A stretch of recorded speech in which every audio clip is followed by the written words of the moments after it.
ये कुरान पकड़ कर कह रहा हूं, तुम लोग क्या करो, असदुद्दीन ओवैसी को किसी कमरे में ताला डाल दो तो अपनी रियासत में कुछ बना ना सके, हर रियासत की देगची में मुंह डाल रहे हैं। नुकसान उम्मत को हो रहा है जनाब। अब तो सोचो खुदारा, अब तो सोचो। काम ऐसे कर रहे हैं जिसमें मिलावट नजर आ रही है। दुश्मन को फायदा पहुंचाना भी उससे मिलने के बराबर है कि नहीं है? दुश्मन को फायदा पहुंचाने का काम करना भी दुश्मन से मिलने के बराबर है। तेलंगाना छोड़कर सारे हिंदुस्तान में अपनी हुकूमत के गढ़े बनाने की पहले जनाब आलम अपने स्टेट के अंदर 7 मुर्गियों का फार्म जरा बढ़ाओ। अभी मैं बिहार और बंगाल का सफर करके आया। बागडोगरा बंगाल का एक एयरपोर्ट का इलाका है, एक शहर है। वहां एयरपोर्ट में उतरकर रेल के जरिए से मुझे कटिहार जाना था। रेलवे स्टेशन में मैं और मेरे एक साथी दोपहर का खाना खाने के लिए एक सादी सीधी होटल में घुसे। टीवी में कुछ चल रहा था न्यूज। उन्होंने हमको देखकर कहा कि तुम कहां से आए हो? हम दोनों में से, मैं कर्नाटक से आया और एक साहब है ना तेलंगाना से आए। हम दोनों को वहां जाना था। तो जैसे उन्होंने तेलंगाना का जिक्र किया, होटल का एक सादा सीधा बंगाली आदमी कहता है कि भाई तुम लोग क्या करो, असदुद्दीन ओवैसी को किसी कमरे में ताला डाल दो।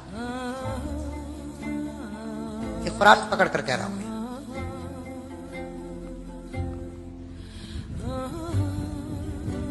एक बहुत बड़े मौलाना कह रहे हैं, मैं नहीं मानता इस बात को कि असदुद्दीन ओवैसी साहब बीजेपी से मिले हुए हैं। मैं कब कहा कि मिले हुए हैं? लेकिन काम ऐसे कर रहे हैं जिसमें मिलावट नजर आ रही है। दुश्मन को फायदा पहुंचाना भी उससे मिलने के बराबर है कि नहीं है? सुगरा कुबरा मंतिक फलसफा सब सामने रखकर बात करो। दुश्मन को फायदा पहुंचाने का काम करना भी दुश्मन से मिलने के बराबर है। क्या ताकत है तेलंगाना छोड़कर सारे हिंदुस्तान में अपनी हुकूमत के गढ़े बनाने की? पहले जनाब आलम अपने स्टेट के अंदर 7 मुर्गियों का फार्म जरा बढ़ाओ। 7 मुर्गियों का फार्म जो बना रखा है वो जरा बढ़ाओ। कम से कम 14 तो करो। और आप एक ही रहेंगे मुर्गा, और मुर्गे नहीं बनाएंगे।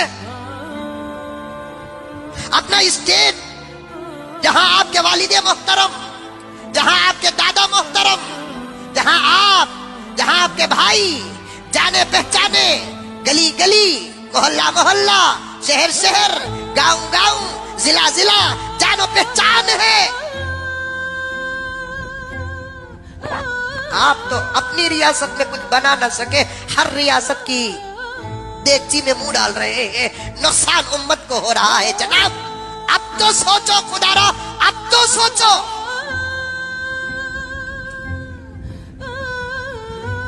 अब तो सोचो। देखा नहीं कितनी सीटें? अरे कितनी जलील बात है। यहां मुल्क में कुछ बेवकूफ ऐसे हैं, पाकिस्तान हारा तो क्रिकेट में मुसलमान हारिया बोलते नहीं बोलते? अरे मैच रे बाबा, हार जीत है।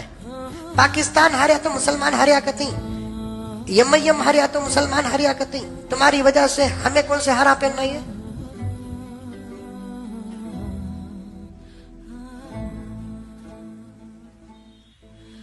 100 जगह, एक जगह तो भी जीते, हंस रहे। एक जगह तो भी जीते,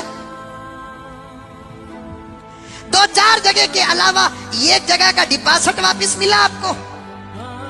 कांग्रेस हंस रही है आप पर, समाजवादी पार्टी हंस रही है आप पर, मायावती की पार्टी हंस रही है आप पर, बीजेपी हंस रही है आप पर नहीं, मुसलमानों पर हंस रही है। अफसोस नहीं है बात, तदबीर न होने का नतीजा, मशवरा न होने का नतीजा, गौर फिक्र न करने का नतीजा। मैं ये नहीं कहता कि आप नहीं है। आपको भी हक है, मुझे भी हक है, सारे हिंदुस्तानियों को हक है, लेकिन पूरे दूर अंदेशी के साथ कदम रखना है, तदबीर के साथ कदम रखना है, गौर फिक्र के साथ कदम रखना है। कभी हालात से समझौता करना है। नबी ने हालात से समझौता किया। सुलह हुदैबिया का सबक उठाकर पढ़ो, फतेह मक्का का सबक उठाकर पढ़ो, खास तौर पर सुलह हुदैबिया का सबक उठाकर पढ़ो। इस सफर में मशवरे भी हुए हैं, इस सफर में तदबीर भी इख्तियार हुआ है, इस सफर में समझौते भी हुए हैं। सुलह हुदैबिया का सबक हर एमएलए को पढ़ना पड़ेगा, हर एमपी को मुसलमान को पढ़ना पड़ेगा, हर मुसलमान को पढ़ना पड़ेगा। और हमारे नौजवानों, अंधी अकीदत में ना आओ, सोचो समझो, हालात मुल्क के बड़े खराब हैं, हालात